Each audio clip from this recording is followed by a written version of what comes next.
இப்போ நான் என்ன பண்ணுறது நீங்களே சொல்லுங்கள். நம்ம பாட்டுக்கு நம்ம வேலையை பார்த்துக்கிட்டு அரசியல் பண்ணிக்கிட்டு மக்களை சந்திக்கிற வேலை, தேர்தலில் ஜெயிக்கிறதுக்கான வேலைகளை பார்த்துட்டு போயிட்டு இருக்கும்போது வாண்டடாக வந்து 400 ரவுடி தானே ஒரு பீஸ் ஏறி இருக்கு. என்ன பண்ணலாம்? நம்ம எதனா ஒன்று பேசிட்டோன்னா பொறுப்பில் இருக்கீங்க பேசிட்டீங்களேன்றது, பேசலைன்னா இவனுக்கெல்லாம் பதில் சொல்லேன்னு போக்குறது. நான் என்ன பண்ணலாம் நீங்கள் சொல்லுங்கள், என்ன பண்ணலாம்? ஏடா ஆம்பளைக்கும் சண்டை போட்டுருக்கும் போது நீ போய் பொம்பளை செருப்பை போட்டு பொம்பளையும் கூட போய் சண்டை போட்டுக்கிட்டு இருக்கியே, உனக்கு தகுதி தராதரம் இருக்கா? திமுகவோட கொத்தடிமை போது அவங்ககிட்ட போய் தகுதி பற்றியோ தராதரத்தை பற்றியோ மாண்பு பற்றியோ மரியாதை பற்றியோ பெண்களை எப்படி வழி நடத்தணும் பற்றியெல்லாம் வந்து அவங்ககிட்ட நம்ம பேசவே கூடாது. ஏன்னா அவங்களுக்கு அது தகுதியும் கிடையாது. நம்ம முதலமைச்சரை பார்த்து, அங்கிளை பார்த்து, நம்ம அங்கிள் ஸ்டாலின் அவர்களை பார்த்து நம்ம தளபதி அவர்கள் என்ன சொல்லிட்டாருங்க? என்னங்க சொல்லிட்டாரு? அதெல்லாம் அவ்வளோ உலக குத்தமா இல்லை, அது கொலை குத்தமா? ஐயா ஸ்டாலின்னு சொன்னது, ஐயா அங்கிள் ஸ்டாலின்னு சொன்னதுல என்ன இவங்களுக்கு பிரச்சனை? சரத்குமார் பேசுறாரு, இன்னும் டுபாகூர் கட்சிகள் நிறைய இருக்குல்ல, வெட்டர்பேட் கட்சிகள்லாம், காணாம போன கட்சிகள்லாம் இருக்குல்ல, யாருன்னே தெரியாது, இது வரைக்கும் அரசியல் காலத்தில் அவங்கள பார்த்தது கூட கிடையாது.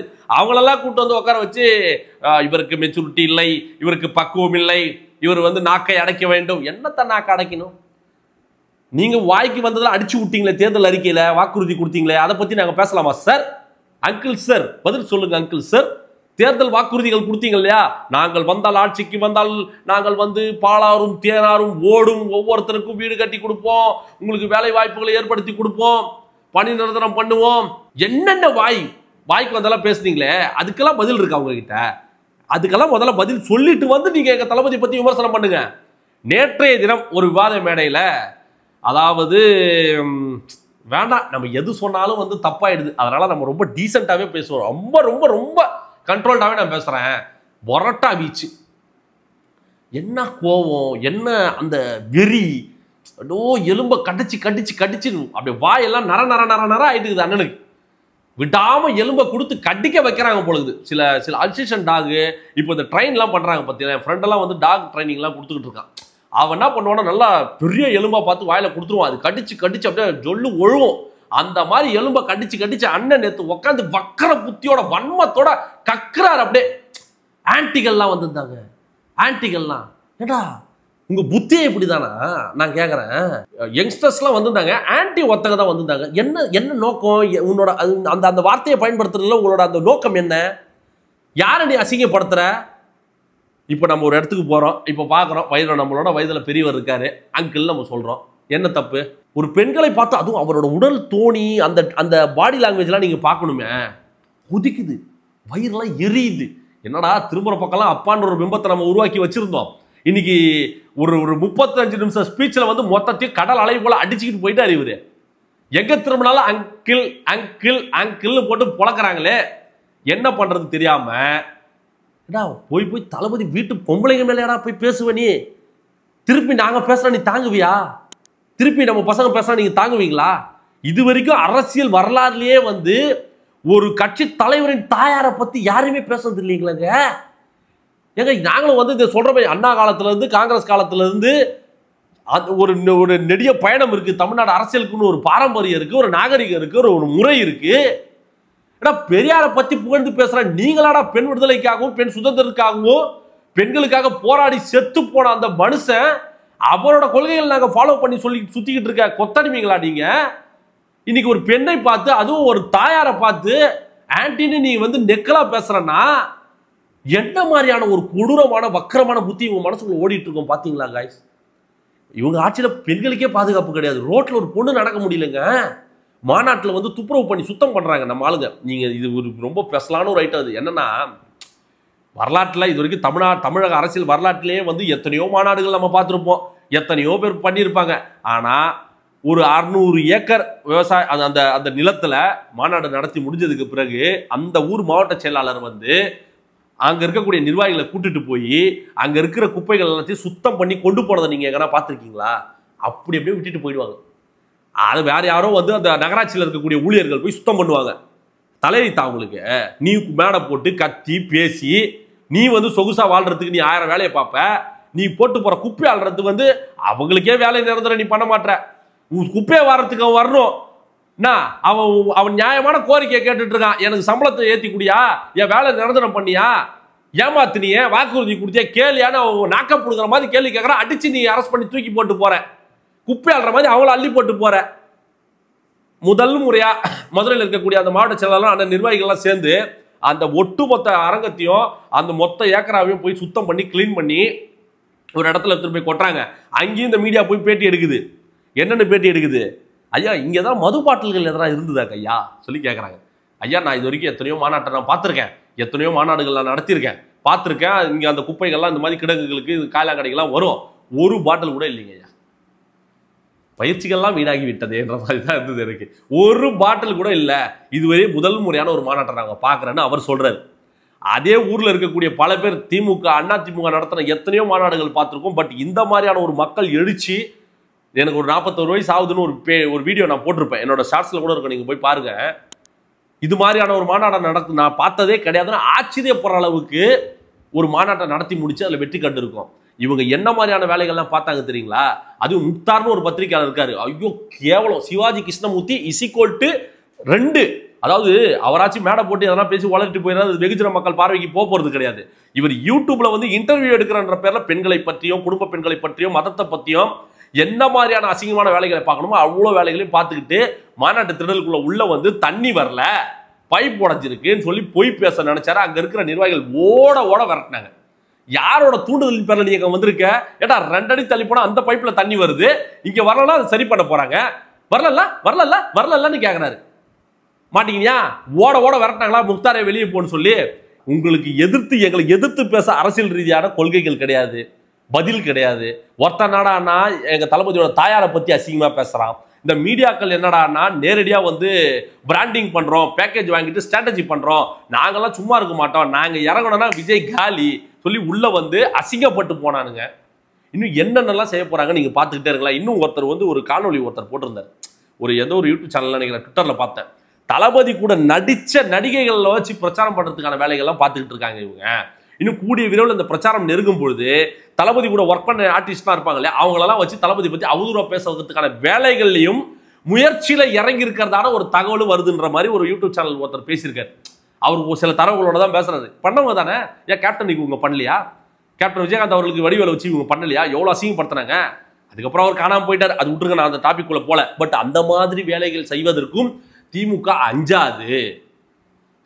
பாத்தீங்களா இவங்க என்ன மாதிரியான வேலைகள் பாக்குறாங்கன்னு உங்களுக்கு ஒரு தெளிவு பிறந்திருக்கும். இதுலயே உங்களுக்கு ஒரு தெளிவு பிறந்திருக்கும்.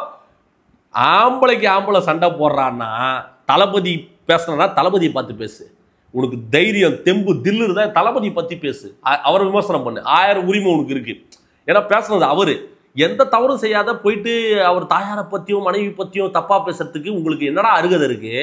என்ன அருகதை இருக்கு உங்களுக்கு? இது வரைக்கும் அரசியல் இந்த மாதிரி பார்த்ததே கிடையாது. நம்ம புதுசா இருக்கு நண்பர்களே. இவங்களோட தரத்தை மக்கள் முன்னாடி வெளிச்சம் போட்டு காட்டுங்க. இப்படிப்பட்ட கேடுகட்ட கும்பலுக்கு தான் நீங்க ஓட்டு போட்டிருக்கீங்க.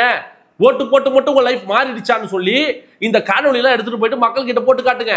குறிப்பா வந்து தாய்மார்கள் கிட்ட போட்டு காட்டுங்க. கைட்டி அடிப்பாங்க, எப்படியே கைட்டி அடிப்பாங்க. நடக்குதா இல்லையா மட்டும் நீங்க பார்த்துக்கிட்டே இருங்க. சமீபமா பாத்தீங்கன்னா ஒரு விஷயம் தொடர்ந்து போய்கிட்டே இருக்கு. நம்ம அதை பத்தி யாரும் பேசுறோம், அந்த டைம்ல பேசுறோம், அதுக்கப்புறம் வந்து அதை பத்தி நம்ம யாரும் பேசுறதுல கடந்து போயிடுறோம். இந்த கனிம வளங்களுக்கு எதிராகவோ இந்த இல்லீகலா நடக்கக்கூடிய குவாரிகளுக்கு எதிராகவோ யாராச்சும் ஒருத்தர் போராடினாங்கன்னா மர்மமான முறையில் அவங்க கொல்லப்படுறாங்க. எப்படி?